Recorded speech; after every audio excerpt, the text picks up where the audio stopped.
الحمد لله نحمده ونستعينه ونستغفره ونؤمن به ونتوكل عليه ونعوذ بالله من شرور أنفسنا ومن سيئات أعمالنا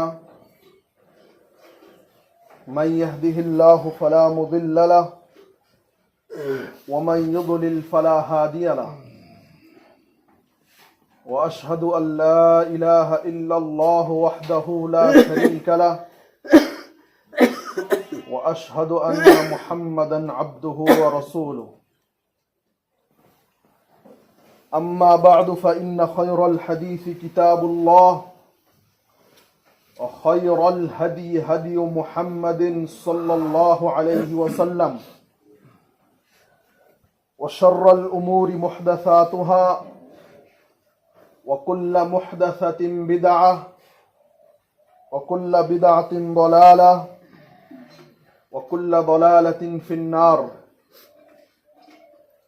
أعوذ بالله السميع العليم من الشيطان الرجيم من همزه ونفخه ونفثه. بسم الله الرحمن الرحيم. قل هو الله أحد الله الصمد لم يلد ولم يولد ولم يكن له كفوا أحد. وقال النبي صلى الله عليه وسلم سبعة يظلهم الله في ظله يوم لا ظل إلا ظله شاب نشأ في عبادة الله ورجل قلبه معلق بالمساجد. وقال النبي صلى الله عليه وسلم في موضع آخر يا معشر الشباب من استطاع منكم الباءة فليتزوج. وقال النبي صلى الله عليه وسلم في موضع آخر اغتنم خمسا قبل خمس. সম্মানিত উপস্থিতি, যাবতীয় ধরনের প্রশংসা আল্লাহর জন্য, আলহামদুলিল্লাহ। দরুদ ও সালাম বর্ষিত হোক আমাদের প্রিয় নবীর উপর সাল্লাল্লাহু আলাইহি ওয়াসাল্লাম।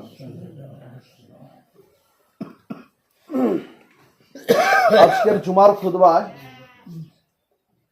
বক্তব্যের বিষয় হলো আমাদের নতুন প্রজন্ম। সম্মানিত উপস্থিতি, আমরা সবাই জানি যে কোনো কাজ সেই সম্প্রদায় করতে পারে যার শরীরের রক্ত গরম, যার শরীরের রক্ত টাটকা, যার শরীরের রক্ত মরে গিয়েছে, যার শান শক্তি কমে গিয়েছে, শেষ হয়ে গিয়েছে, তার দ্বারায় কোনো বড় ধরনের কাজ হতে পারে না। আজকে এখানে যদি একটি গানের অনুষ্ঠিত করা হয়, তাহলে সেখানে যারা কাজ করবে তারাও যুবক, এবং এখানে যদি একটা দ্বীনি ধর্মীয় সভার যদি আয়োজন করা হয়, তাহলে সেখানেও যারা কাজ করবে, শ্রম দিবেন, তারাও যুবক। যুবকদেরকে বলা হয়েছে সমাজের বা মানুষের তারা অনেক বড় একটি বস্তু। কোন সমাজের বা কোনো এরিয়ার যখন সেখানকার যুবক দলগুলো নিজের আত্মমর্যাদাকে বিক্রি করে দেয়, নিজের মান সম্মান অভিমানকে বিক্রি করে দেয়, তখন সেই যুবক দল আর পৃথিবীর নিকটে সম্মানিত হতে পারে না। তখন তাকে সেইভাবে ব্যবহার করা হয় যেইভাবে ব্যবহার করা উচিত ছিল না। প্রত্যেকটি মানুষকে আল্লাহ রাব্বুল আলামিন সম্মান দিয়ে, মর্যাদা দিয়ে বানিয়েছে। কিন্তু মানুষ যদি নিজে তার মর্যাদাকে ধরে রাখতে না পারে, তাহলে অন্য দল তাকে কোশ্চেন কালেও সম্মান করবে না, মর্যাদা করবে না। সম্মানিত উপস্থিতি, এই জন্য বলা হয়েছে যে কোনো যদি সম্প্রদায়কে তুমি ধ্বংস করতে চাও, তাহলে সেই সম্প্রদায়ের যুবক দলদেরকে তুমি ধ্বংস করে দাও, সেই সম্প্রদায় আপন আপন ধ্বংসের দিকে চলে যাবে। সম্মানিত উপস্থিতি, এর আগেও আমি আপনাদের মসজিদে 1-2 বার খুতবা দিয়েছি। সেখানে আমি কয়েকটি কমন কথা বলেছি যে শুধু সপ্তাহে একদিন মসজিদে এসে কিছুই করা যাবে না, না ইসলামের কিছু করতে পারবেন, না আপনি নিজে কিছু নিজের জন্য করতে পারবেন। আজকে আপনি যতটুক আপনার ভেজাল, আপনার সমস্যা দেখাচ্ছেন, নিঃশ্বাসটা বন্ধ হয়ে গেলে সমস্ত ভেজালের মতো ভেজাল পড়েই থাকবে, সমস্ত আবিল্যর মতো সমস্ত আবিল্য পড়েই থাকবে, কিন্তু আপনি থাকবেন না। সম্মানিত উপস্থিতি, যাকে আল্লাহ রাব্বুল আলামিন সন্তান দেননি, তাকে জিজ্ঞেস করে দেখুন যে একটি সন্তানের কত মর্যাদা। একটি সন্তান পাওয়ার জন্য মানুষের ভিতরে কতটুক চাহিদা থাকে, কতটুক আশা আকাঙ্ক্ষা থাকে যে আমাদের ঘরে একটি সন্তান আসবে, ভালো কথা। কিন্তু সেই সন্তান আসার পরে আমি তার সঙ্গে কি ব্যবহার করতেছি, তাকে আমি মধু দিচ্ছি না বিষ দিচ্ছি, এটি আমাদেরকে ভাবতে হবে। আজকে কোন কোন কারণগুলোর মাধ্যম দিয়ে আমাদের যুবকরা তারা শুদ্ধ রাস্তা থেকে সরে যাচ্ছে, এই কারণগুলোর দিকে আমাদেরকে লক্ষ্য করতে হবে। প্রত্যেকটি বস্তুর মধ্যে চক্ষু বন্ধ করে রেখে চলবে না, আমাদেরকে দেখতে হবে। আপনাকে যদি, আপনি আমার কাছে 20 টাকা পাবেন, আমি যদি আপনাকে 19 টাকা দেই, আপনি যদি হিসাব নাও বোঝেন তাও আপনি ধরতে পারবেন। কারণ এতটুক নলেজ, এতটুক জ্ঞান তো আল্লাহ রাব্বুল আলামিন সবাইকে দিয়েছে যে এতটুক পার্থক্য করতে পারবে। কিন্তু আরো অনেক এই ধরনের স্টেপ রয়েছে, অনেক এই ধরনের মাধ্যম রয়েছে, যার কারণে বা যেই বস্তুগুলোর কারণে আমাদের সন্তানগুলো, আমাদের যুবক, যে প্রজন্ম, নিউ জেনারেশন, এটি যে ধ্বংসের দিকে চলে যাচ্ছে, এটা আমরা কয়বার ভেবে দেখেছি। এই জন্য বুদ্ধিমানের কাজ সেটি নয় যে সমস্যা আসার পরে আপনি তার চিকিৎসা করবেন। বুদ্ধিমানের কাজ কোশ্চিন কালে ওটি হতে পারে না যে সমস্যা আসার পরে আপনি তার চিকিৎসা করবেন। বরং বুদ্ধিমানের কাজ হলো, সামনে দেখা যাচ্ছে সমস্যা আসবে, এখনই তার জন্য আমাকে আপনাকে প্রস্তুতি গ্রহণ করতে হবে। সমস্যা আসার পরে আপনি কান্নাকাটি করবেন, এর হাত ধরবেন, ওর পাও ধরবেন, এটি ইসলামের শিক্ষা কোশ্চিন কালেও হতে পারে না। এই জন্য যেভাবে আমরা টাকা পয়সার ক্ষেত্রে, টাকা পয়সার হিসেবে আমরা যখন নিজের বিবেককে খাটাই, এইভাবে প্রত্যেকটি বিষয় আমাদেরকে নিজের বিবেক খাটানোর প্রয়োজন রয়েছে। সম্মানিত উপস্থিতি, একটি বড় টপিক, এই টপিকের ভিতরে কয়েক সপ্তাহ, কয়েক মাস খুতবা দিলেও এই টপিক শেষ করা যাবে না। কিন্তু আমি চাই মোটা মোটা কথাগুলো আপনাদের সামনে বলতে। আজকে আমাদের সন্তানগুলো ছোট্ট থেকে বড় হচ্ছে কোন পরিবেশে, এই বস্তুগুলো ভাববার বিষয় রয়েছে। এই বস্তুগুলো একটু চিন্তা করুন। এখন যতটুক মাথায় ধরবে, বাড়িতে গিয়ে বসে বা রাত্রে শোয়ার সময় একটু মাথায় কথাগুলো ঘুরাবেন যে কথাগুলো কি আসলেই বাস্তব কথা, না এমনি যা মুখে আসে বলে গেল। আজকে আমাদের সন্তানগুলো কোন পরিবেশে বড় হচ্ছে। সন্তান জন্ম নেওয়ার পরে, আপনার বাড়িতে আসার পরে আপনার উপর অনেক কঠিন দায়িত্ব রয়েছে। সবাই সন্তান জন্ম দিতে পারে, যার মাথায় বিবেক বুদ্ধি কিছু নেই সেও সন্তান জন্ম দিতে পারে। কারণ আল্লাহ রাব্বুল আলামিন সিস্টেমটা এমন ভাবে বানিয়েছে যে সবাই সন্তান জন্ম দিতে পারবে। কিন্তু এই সন্তান জন্ম দিয়েই তো শুধু শেষ নয়, সন্তান জন্মগ্রহণের পরে আপনার উপর অনেক কঠিন দায়িত্ব রয়েছে। একজন বুদ্ধিমান যখন দেখে যে তার সন্তান আগুনের মধ্যে হাত দিতে যাচ্ছে, তখন তার পিতামাতা কোশ্চেন কালেও তার সন্তানকে আগুনের মধ্যে হাত দিতে দিবে না। কারণ তার পিতামাতা এই কথা ভালোভাবে জানে যে আমার সন্তানকে যদি আমি হাত দিতে দেই, আমার সন্তানের হাত পুড়ে যাবে, আমার সন্তানের ক্ষতি হবে। কিন্তু আপনি তো আপনার সন্তানকে নিজেই জাহান্নামের দিকে ঠেলে দিচ্ছেন। আপনি কি একটু চিন্তা করেছেন? একটু চিন্তা করুন। আপনি তো আপনার সন্তানকে নিজেই জাহান্নামের দিকে ঠেলে দিচ্ছেন। সম্মানিত উপস্থিতি, সন্তান বড় হওয়ার পরে ছোট বাচ্চা একটু কান্নাকাটি করে, কান্নাকাটি আমরা চুপ করানোর জন্য আমরা তার হাতে কি দিয়ে দেই?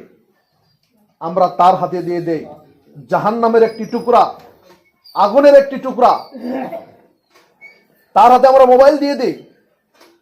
তারপরে মোবাইলে সে কি দেখে? মোবাইলে ছোট বাচ্চারা রিলস দেখে, শর্ট ভিডিও দেখে। এবং এই শর্ট ভিডিওর ভিতরে কি আসে?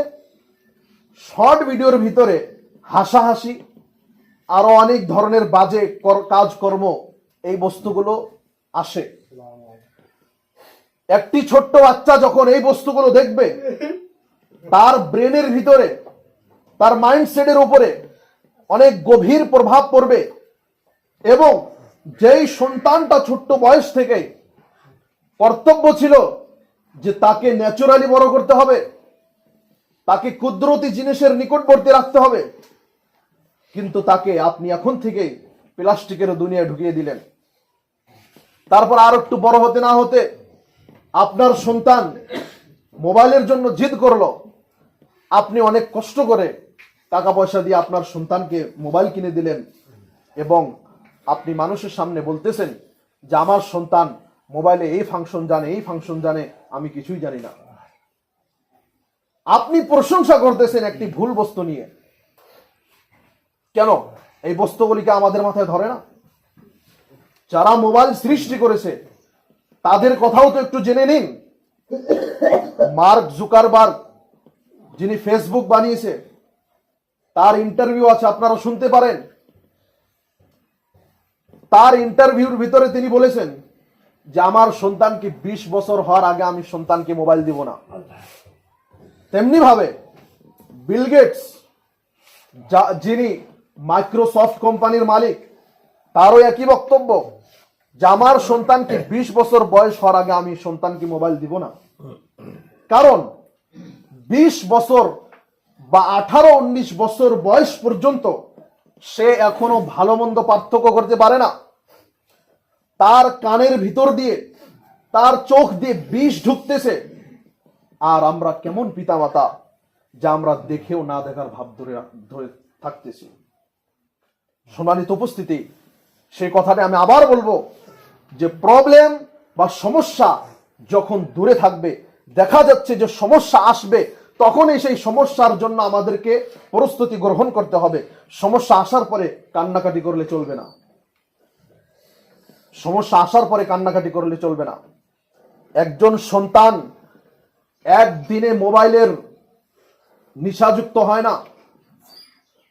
একটি ছোট সন্তান অল্প দিনের ভিতরে কয়েকদিন মোবাইল দেখে সে মোবাইলের অ্যাডিক্ট হয় না, তাকে অনেক দিন লাগে। আর এই বস্তুগুলো আপনাদেরকে বুঝতে হবে। আজকে সোশ্যাল মিডিয়ার ভিতরে, মোবাইলের ভিতরে যে বস্তুটি আমি বললাম, রিলস, শর্ট ভিডিও, এই বস্তুগুলো এইভাবে ডিজাইন করা হয়েছে। আমার আপনার তো যতটুকু আমরা কাজকর্ম করি, করার পরে যতটুকু আমাদের ঘাড়ে দায়িত্ব আছে, সে কাজকর্ম করার পরে আমরা তো বসে গোল মিটিং করে কে কি করতেছে কি না করতেছে সেইগুলো নিয়ে ডিসকাস করি। কিন্তু যারা এই কাজগুলো করে তারা আমাদের সম্পর্কে এইগুলো ডিসকাস করে না। তারা crore crore dollar, billion billion টাকা খরচ করে অনেক বস্তু দেখে তারা এই বস্তুগুলো ডিজাইন করে যে মানুষ কি চায়। এবং একটা সন্তান যখন রিলস দেখার এডিক্ট হয়ে যাবে, যখন এই সমস্ত বস্তু দেখে তার মজা লাগবে, তখন তাকে আপনি অত সহজে সেখান থেকে দূরে সরাতে পারবেন না। তখন আপনি তাকে অত সহজে সেখান থেকে দূরে সরাতে পারবেন না, অনেক কষ্ট করতে হবে। তো এটা তো শুধু আমি একদিক বললাম যে আমাদেরকে, আমাদের সন্তানদেরকে, আমাদের নতুন প্রজন্মকে কি কি বস্তু ধ্বংস করতেছে, এটা তো শুধু একদিক। তাও অনেক কম কথা বললাম যে মোবাইল একটা তার মাধ্যম। এই জন্য আপনি দেখবেন যাদের সন্তানরা 18-19 বছর বয়স, পিতামাতা না বুঝেও তাদেরকে অতি দয়া দেখাতে গিয়ে তাদেরকে মোবাইল কিনে দিয়েছেন। আপনি তো মোবাইলটা নিয়ে কোনোদিন চেক করেন যে আপনার সন্তান মোবাইলে কি করতেছে? আর এখন তো শরম লজ্জা আমাদের ভিতর থেকে যাওয়ার পরে, এতটুক যাওয়ার পরে আমাদের অবস্থা তো এমন হয়ে গিয়েছে যে এখন আমরা পুরো ফ্যামিলি বসে মোবাইলের ভিতরে কমেডি দেখতেছি, নাটক দেখতেছি, এবং সেই নাটকের ভিতরে কি আসতেছে? নাটকের ভিতরে উলঙ্গ মহিলা আসতেছে। আপনি কি জানেন না? আপনার ভিতরে কি এতটুকু নলেজ নাই যে কোনো বেগানা মহিলার দিকে আপনার চোখ করা যাবে না? তারপরেও আপনি নিজের সন্তান, নিজের স্ত্রী নিয়ে এই সমস্ত দেখা দেখতেছি, কোনো পারোয়া নাই। কেউ কোনোদিন কাউকে বলেও না, কোনোদিন চিন্তাও করে না। কাজকর্ম সেরে এসে মোবাইলটা হাতে নিল, রিলসের পর রিলস দেখে যাচ্ছে, সন্তান দেখতেছে কি করতেছে না করতেছে, পিছনে 2-3 জন বসে, পুরুষ মেয়ে বসে দেখতেছে, কোনো খোঁজ খবর নাই। আমি ওই কথাটা আবার রিপিট করব যে যে কোনো বড় ধরনের সমস্যা একদিনে সৃষ্টি হয় না, তার জন্য সময় লাগে। একটি বড় ধরনের চোর বা একটি বড় ধরনের ডাকাত যে ব্যাংক ডাকাতি করে, তার একদিনে অত সাহস হয় না যে আমি ব্যাংক ডাকাতি করব।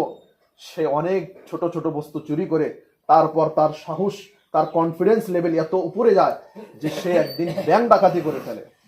তো সম্মানিত উপস্থিতি, একটু চিন্তা করুন, আজকে আমাদের থেকে যারা 80 বা 100 বছর পূর্বে যারা বাস করেছে, তাদের জীবন আর আমাদের নতুন প্রজন্মের জীবন আসমান জমিন পার্থক্য। তারা যতটুকু খাটনি কষ্ট করতে পারতো, এই যুগের নতুন জেনারেশন পারে না। কেন পারে না? অনেক কারণ রয়েছে। তাদের চিন্তা শক্তি, তাদের বুদ্ধি যতটুকু কাজ করতো, ব্রেন, এই নতুন প্রজন্মের বুদ্ধি অত কাজ করে না। কারণ এই সোশ্যাল মিডিয়া আমাদেরকে খাচ্ছে, ধরে ধরে খাচ্ছে।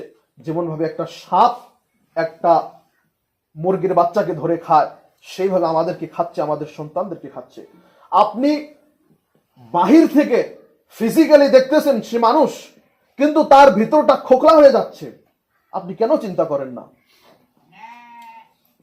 আপনার সন্তানকে আপনি দেখতেছেন জাহিরি ভাবে যে সে ফিজিক্যালি ভালো চলতেছে, কিন্তু সে ভিতর থেকে তো খোকলা হয়ে যাচ্ছে। প্রত্যেকটি নওজওয়ান, প্রত্যেকটি যুবক দল যারাই মোবাইল ব্যবহার করে, তারা সবাই জানে যে আমি মোবাইলে কি করি, মোবাইলে কি দেখি, কয়টা মেয়ের সাথে আমার সম্পর্ক, সবাই জানে। আর আজকে খোঁজ খবর নিয়ে দেখুন যে 100 জন মোবাইল ব্যবহারী যুবক দলের মধ্যে 99.99 জন তাদের সম্পর্ক নারীর সাথে, মেয়ের সাথে। এবং এই কথাবার্তা বলার কারণে তাদের কত ধরনের সমস্যা, কত ফ্যামিলি, কত পরিবার এইভাবে ধ্বংস হয়ে যাচ্ছে। তারপর যে ছেলেটা একটি মেয়ের সাথে সম্পর্ক করতেছে, তার পিছনে কত টাকা পয়সা ঢালতেছে। তো এই বস্তুগুলো আপনারা চিন্তা করুন, একটু ভেবে দেখুন। আমরা তো অনেক বক্তব্য শুনি, অনেক কথা শুনি, কিন্তু একটু চিন্তা করে দেখুন যে আমাদের সন্তানদেরকে, নতুন প্রজন্মকে কিভাবে কে ধ্বংস করতেছে। আপনার সন্তান কার সঙ্গে চলতেছে?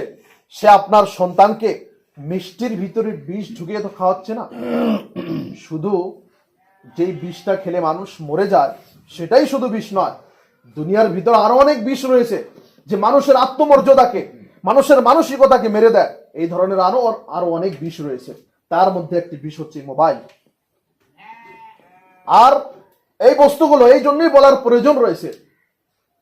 একজন মানুষ, 2টি চোর, আমি উদাহরণ দেই। একজন চুরি করতেছে, এইভাবে চুরি করতেছে যে এটা তো খারাপ কাজ, তাও করতেছে। আর একজন চুরি করতেছে ভালো মনোভাব নিয়ে, আর চুরি করাই তো ভালো ভালো কাজ। এই 2টি চোরের মধ্যে অনেক পার্থক্য রয়েছে। তো তো আজকে এই ধরনের গুনাহগুলো যে হচ্ছে, এটি গুনাহ মনে করা হচ্ছে না, এমনি আমভাবে দেখা যাচ্ছে এই বস্তুগুলো সবাই গুনার পর গুনাহ করে যাচ্ছে। তারপরে আর একটা কথা বলে দেই, একটি বস্তু ক্যামেরার বাইরে যেভাবে দেখা যায়, ক্যামেরার পিছনে সেইভাবে দেখা যায় না। আজকে অধিকাংশ আমাদের নতুন প্রজন্ম, তারা কোনো না কোনো ফিল্ম অ্যাক্টর থেকে প্রভাবিত। কোনো না কোনো প্রজন্ম, আমাদের নতুন জেনারেশন, কোনো না কোনো ফিল্ম অ্যাক্টর, কোনো ফিল্ম অ্যাক্টার্স বা কোনো কমেডিয়ান বা কোনো ক্রিকেটার, এই ধরনের মানুষ থেকে তারা প্রভাবিত। আপনি কাদেরকে নিয়ে গর্ব করতেছেন? যে আপনাকে 5 পয়সা দাম দেয় না, আপনি তাদেরকে নিয়ে গর্ব করতেছেন। আপনি যদি কাউকে আইডিয়াল হিসাবে মানেন, তাহলে নবী রাসূলদের ইতিহাস পড়েন, সাহাবাই কেরামদের, তাবেঈনদের ইতিহাস পড়েন, সাহাবাই কেরামদের ইতিহাস পড়েন, যাদের সম্পর্কে আল্লাহ রাসূল সাল্লাল্লাহু আলাইহি ওয়াসাল্লাম কি বলেছেন, যাদের সম্পর্কে আল্লাহ রাসূল সাল্লাল্লাহু আলাইহি ওয়াসাল্লাম বলেছেন যে আল্লাহ আল্লাহ ফি আসহাবি, তোমরা আমার সাহাবাই কেরামদের সম্পর্কে সতর্ক হয়ে যাও, কারণ তোমরা যদি উহুদ পাহাড়ের বরাবর সোনা আল্লাহর রাস্তায় দান করো, এবং আমার সাহাবারা যদি এক মুষ্টি সোনা আল্লাহর রাস্তায় দান করে, তোমাদের উহুদ পাহাড়ের মতো সোনা আমার সাহাবার এক মুষ্টি সোনার মতো হবে না। তাদের ফজিলত কি, তাদের কতটুক সম্মান। আপনি একটি ল্যাংটা মেয়ে, একটি ল্যাংটা পুরুষকে নিয়ে আজ আপনি গর্ব করতেছেন। সেই দিন আপনার অবস্থা কি হবে?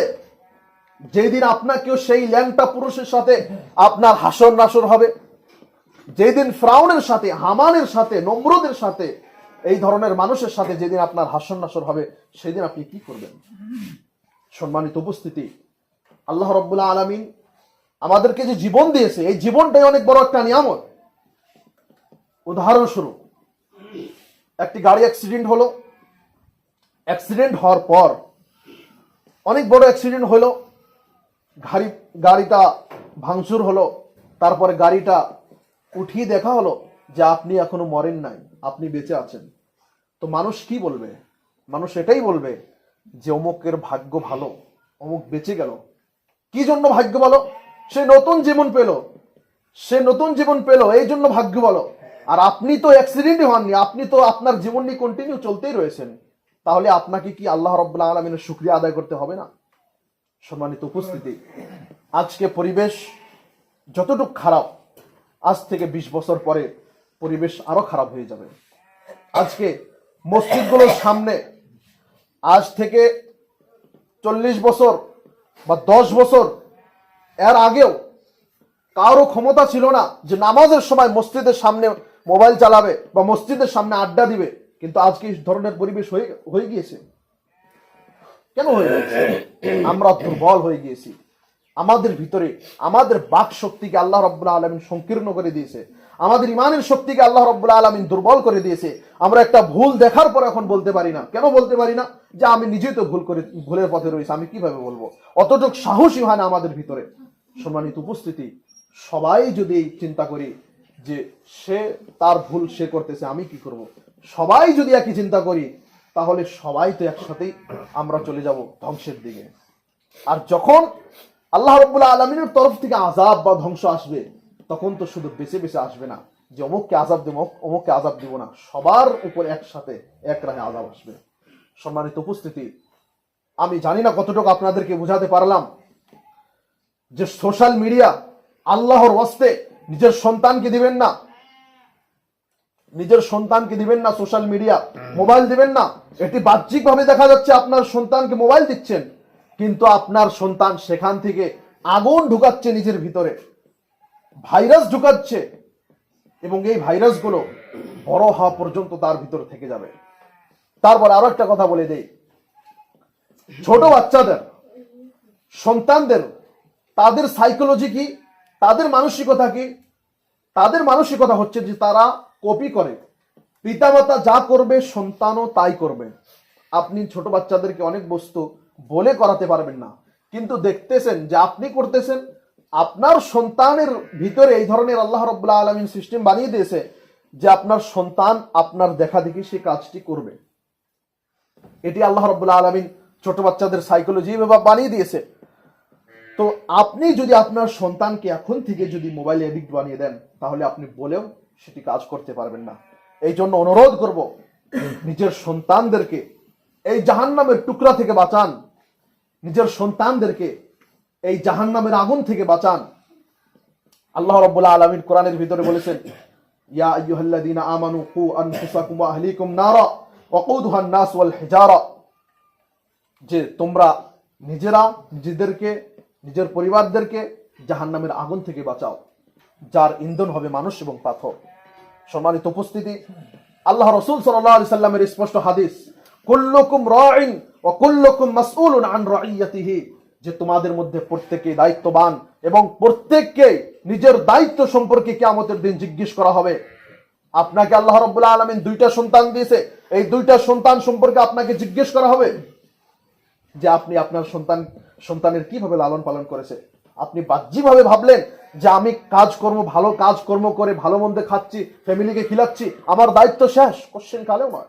এটি দুনিয়ার হিসাব, এটি আপনার হিসাব, কোরআন হাদিসের হিসাব, এটি কোশ্চেন কালেও নয়। বরং আপনার উপর যেভাবে কর্তব্য যে আপনার ফ্যামিলির জন্য আপনি কামাই করে তাদেরকে খিলাবেন, তেমনি ভাবে আপনার জন্য কর্তব্য যে আপনার ফ্যামিলি জাহান্নামের রাস্তায় যাচ্ছে নাকি এটিও আপনি বাধা দিবেন। এই জন্য আমরা সবাইকে রিকোয়েস্ট করব যে এই জাহান্নামের রাস্তা সন্তানদের থেকে বন্ধ করে দিন। আল্লাহ রাব্বুল আলামিন যেন আমাদেরকে তৌফিক দান করেন, আমিন।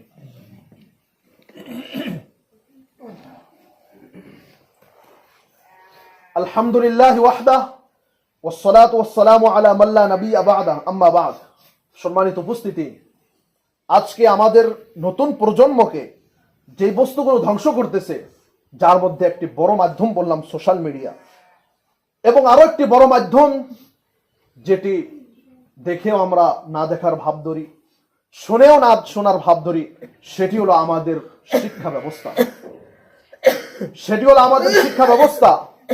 যদিও অনেকেই বস্তুগুলো বুঝবে না বা বোঝার পরেও না বোঝার ভাব ধরবে, কিন্তু এই বস্তুগুলো শুনুন, আমাদের শিক্ষা ব্যবস্থার কি পরিণতি, কি প্রোডাক্ট আমাদেরকে দিচ্ছে। আজকে আপনি স্কুল কলেজ, আমি শিক্ষা ব্যবস্থার এগেইনস্টে কথা বলতেছি না, কারণ বর্তমান সময় এসে গিয়েছে নিজের সন্তানদেরকে স্কুল কলেজে পড়াতেই হবে, বাধ্য আপনাকে, আমরা সবাই বাধ্য।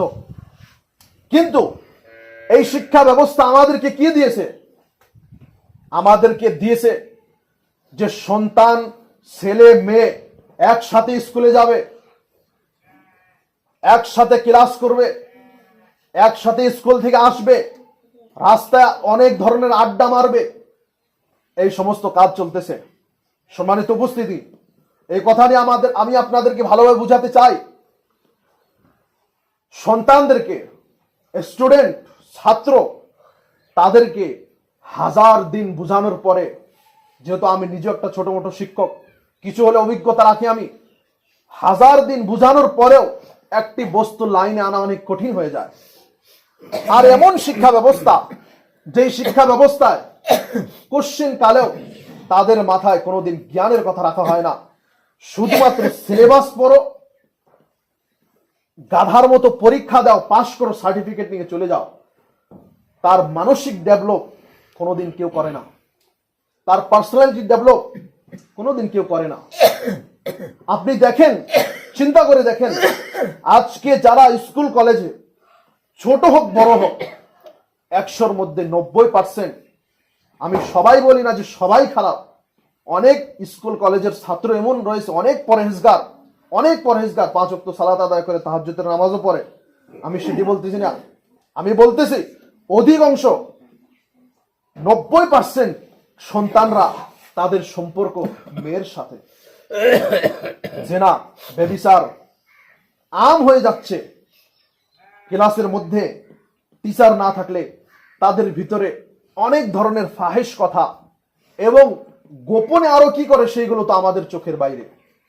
তারপর আরো বলে দেই, আমাদের স্কুল কলেজ প্রত্যেকটি বলা চলে, স্কুল কলেজের ভিতরে বাৎসরিক একটি ফাংশন নামে একটি শয়তানি প্রোগ্রাম করা হয়। এই ফাংশনের ভিতরে আমাদের মুসলমান মেয়েরা ড্যান্স করে, নাচ গান করে, ছেলেদের সাথে।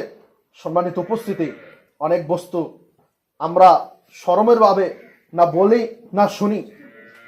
যেই মেয়েটা 10 জনের সামনে ড্যান্স করতে পারে, সে কি আবলে জেনা করতে পারে না? কেন এই বস্তুগুলো কেন কেন আমরা দেখার পরেও না দেখার ভাব ধরি? আপনার সন্তানকে আপনি স্কুলে পাঠিয়ে দিয়ে ভাবলেন যে আমার দায়িত্ব শেষ? কোশ্চিন কালেও না, আপনাকে খোঁজ নিতে হবে যে আমার সন্তান স্কুল ছুটি হওয়ার পর কার সাথে যায়, কোথায় ঘুরতে যায়, কি করতেছে। তারপর যখন একটি ঘটনা হয়ে যাবে, তখন আপনি হাউ মাউ করে কার পাও ধরবেন, কার হাত ধরবেন, কি করবেন, থানা কোর্ট কাছারি কত কিছু। আমি এই কথাটা আগেই বলেছি না যে সমস্যা আসার আগে তাকে বাধা দিতে হবে, সমস্যা আসার পরে আর কিছু হবে না। একটি মহিলা, একটি মেয়ে, তার সব থেকে দামি বস্তু হচ্ছে তার ইজ্জত, তার সম্মান, তার মর্যাদা, তার পর্দা। কারণ তাকে পর্দায় রাখতে হবে, এটি আদেশ। সে পর্দার ভিতরে থাকার বস্তু, সে বাইরে থাকার বস্তু নয়। এখন যদি আমাদের শিক্ষা ব্যবস্থা এরকম হয়ে গিয়েছে, তো আমরা একাই তো নিজেরা সমস্ত শিক্ষা ব্যবস্থাকে আমরা চেঞ্জ করতে পারবো না। কিন্তু আমাদের যতটুকু কর্তব্য আমরা ততটুকু তো করতে পারবো যে নিজের সন্তানকে আমরা সব সময় হুঁশিয়ার করে দিব যে স্কুলের ভিতরে কি করে না করে, স্কুল ছুটি হওয়ার পরে কার সাথে আসে না আসে, বা কোনোদিন নিজেও স্কুলে খোঁজ খবর নিতে, বা সে বাড়িতে কতটুকু সময় থাকে, কি করে না করে। আপনার সন্তান, আর এখন তো এমন সময় এসে গিয়েছে যে আজকাল প্রায় পড়াশোনার সিস্টেমগুলো অনলাইন আনতেছে। এখন আপনার সন্তানকে আপনি মোবাইল কিনে না দিতে চাইলেও আপনাকে কিনে দিতে হবে। ঠিক আছে, যেই বস্তুর জন্য আপনি আমি বাধ্য, সেখানে আমার করার কিছু নাই। যেখানে আপনি বাধ্য, সেখানে আপনি কিছু করতে পারবো না। এখন সমস্ত পড়াশোনার লাইন অনলাইনে আসতেছে, তো এখন আপনার সন্তানকে মোবাইল কিনে দিতে হবে। কিন্তু এর অর্থ এই নয় যে মোবাইল কিনে দিয়ে আপনার দায়িত্ব শেষ। মোবাইল কিনে দিলেন, আপনার সন্তান কি করতেছে না করতেছে, আপনার সন্তান মোবাইলে পড়াশোনা করতেছে না অন্য পড়াশোনা করতেছে, এটি তো আপনাকে দেখতে হবে। তো সম্মানিত উপস্থিতি, এই সমস্ত বস্তুগুলো ধ্যান দিন। সোশ্যাল মিডিয়া আমাদের শিক্ষা ব্যবস্থা কিভাবে আমাদের নতুন প্রজন্মকে ভিতর থেকে খোকলা করে দিচ্ছে, এই বস্তুগুলো চিন্তার প্রয়োজন রয়েছে। আমি বলি না স্কুল কলেজে পড়লে, ইউনিভার্সিটিতে পড়লে মানুষ খারাপ হয়ে যায়, এটি ভুল কথা। কিন্তু নিজের পরিবেশকে বাঁচাতে হবে, নিজের সম্মানকে বাঁচাতে হবে। আর আমি এই কথাটা আগেও বলেছি যে এখন সময় যেহেতু এরকম হয়ে গিয়েছে যে নিজের সন্তানদেরকে স্কুল কলেজ ইউনিভার্সিটিতে পড়াতেই হবে, কিন্তু নিজের সম্মান আপনি যদি নিজে বাঁচাতে না পারেন, বা নিজের সন্তানদেরকে আপনি যদি সুরক্ষা করতে না পারেন এই সমস্ত বাজে জিনিস থেকে, তাহলে আপনার সন্তান ধ্বংসের দিকে চলে যাবে। সম্মানিত উপস্থিতি, আজকে অধিকাংশ আমাদের যুবক দলের অবস্থা এমন খারাপ হয়ে গিয়েছে যে তারা বাস্তবতা থেকে অনেক দূরে সরে গিয়েছে। ঘন্টার পর ঘন্টা সোশ্যাল মিডিয়ার ভিতরে ব্যস্ত, ঘন্টার পর ঘন্টা বাজে কাজে ব্যস্ত, ঘন্টার পর ঘন্টা বন্ধুদের সাথে আড্ডায় ব্যস্ত। তাদের দ্বারা কোনো ভালো ধরনের কাজ হচ্ছে না। কিন্তু আপনি তাদেরকে দেখেন, ইহুদিদেরকে দেখেন, দুনিয়ার ভিতরে 2টি দল সব থেকে বেশি বুদ্ধিমান। দুনিয়ার ভিতরে 2টি দল সব থেকে বেশি বুদ্ধিমান, আর পৃথিবীর কোনো দল, কোনো জাতি তাদের থেকে বেশি বুদ্ধি রাখে না। একটি হলো ইহুদি জাতি, আর একটি হলো মুসলমান জাতি। ইহুদি জাতি আর মুসলমানের মধ্যে অনেক ধরনের পার্থক্য রয়েছে।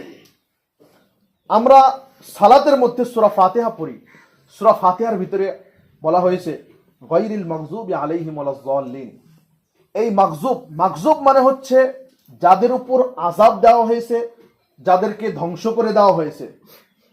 তো এই মাগযুব থেকে তাফসীরগণ বলেছেন, মাগযুব মানে যাদেরকে ধ্বংস করা হয়েছে তারা হচ্ছে ইহুদি জাতি।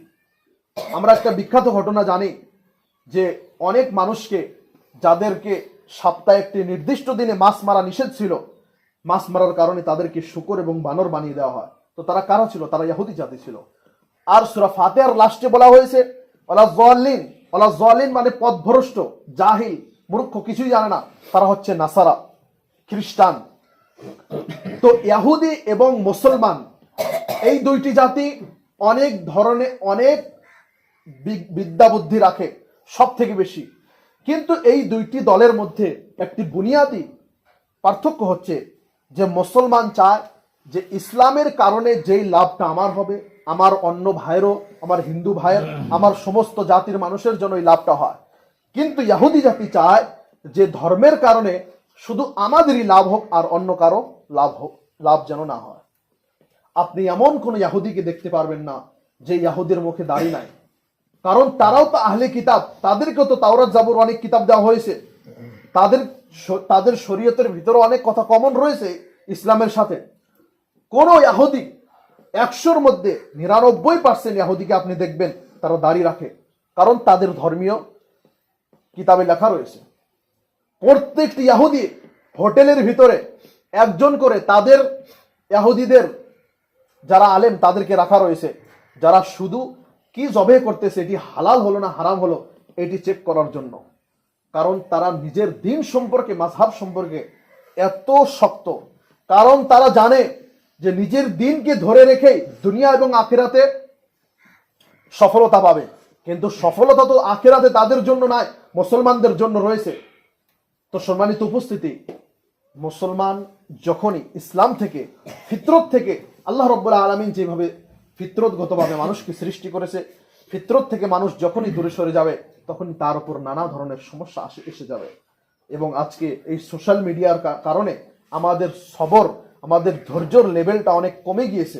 আমাদের অল্প কিছুতে রাগ উঠে যায়, আমাদের ধৈর্য সহ্য অনেক কমে গিয়েছে, আমাদের কথাবার্তার ভিতরে অনেক পার্থক্য এসে গিয়েছে। আজকে পরিস্থিতি কেমন হয়ে দাঁড়িয়েছে যে আপনার বাড়িতে একটি আত্মীয় স্বজন আসলো, আর আপনার সন্তানকে আপনি সেই আত্মীয় স্বজনের সাথে পরিচয় করিয়ে দিবেন যে এটা তোমার চাচা, এটা তোমার আত্মীয় স্বজন। কিন্তু আপনার বাড়িতে একজন আত্মীয় আসলো আর আপনার সন্তান পাশে মোবাইলে, ল্যাপটপে সে বাজে কামে ব্যস্ত রয়েছে। তো সম্মানিত উপস্থিতি, এ সম্পর্কে অনেক কথা রয়েছে, পরবর্তীতে কোনোদিন সময় পেলে এই বিষয়ে আমরা আরো ডিটেলস ভাবে আলোচনা করার চেষ্টা করব। আমরা যতটুকু কথা বললাম, হে আল্লাহ এই কথাগুলো আমাদেরকে বুঝে এবং আমল করার তৌফিক দান করো, আমিন।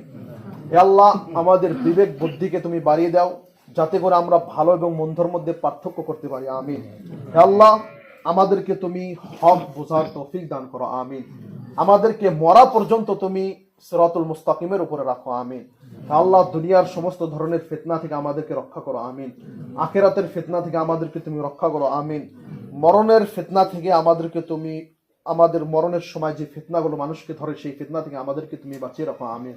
হে আল্লাহ আমাদের মধ্যে যারা বেমার রয়েছে তাদেরকে তুমি আরোগ্য দান করো, আমিন। হে আল্লাহ আমাদের মধ্যে যারা অনেক ক্ষতিগ্রস্ত, যারা অনেক লস খেয়েছে ব্যবসা বাণিজ্যের মধ্যে, তাদেরকে তুমি ভরপুর করে দাও, আমিন। হে আল্লাহ কিয়ামতের দিন যেদিন তোমার 7 শ্রেণীর লোকদেরকে তোমার ছায়া রাখবে, সেদিন আমাদেরকেও তোমার ছায়া রাখিও, আল্লাহ। হে আল্লাহ আমরা গুনাহ করতে ভালোবাসি, তুমি ক্ষমা করতে ভালোবাসো। হে আল্লাহ আমাদের গুনাহগুলোকে তুমি মাফ করে দাও, আমিন। হে আল্লাহ আমাদের গুনাহগুলোকে তুমি মাফ করে দাও, আমিন। আমাদের অন্তরগুলোকে নরম করে দাও, আমিন। হে আল্লাহ আমাদের মধ্যে যারা মারা গিয়েছে তাদেরকে তুমি জান্নাত নসিব করো, আমিন। ওয়া আখিরু দাওয়ানা আলহামদুলিল্লাহি রাব্বিল আলামিন।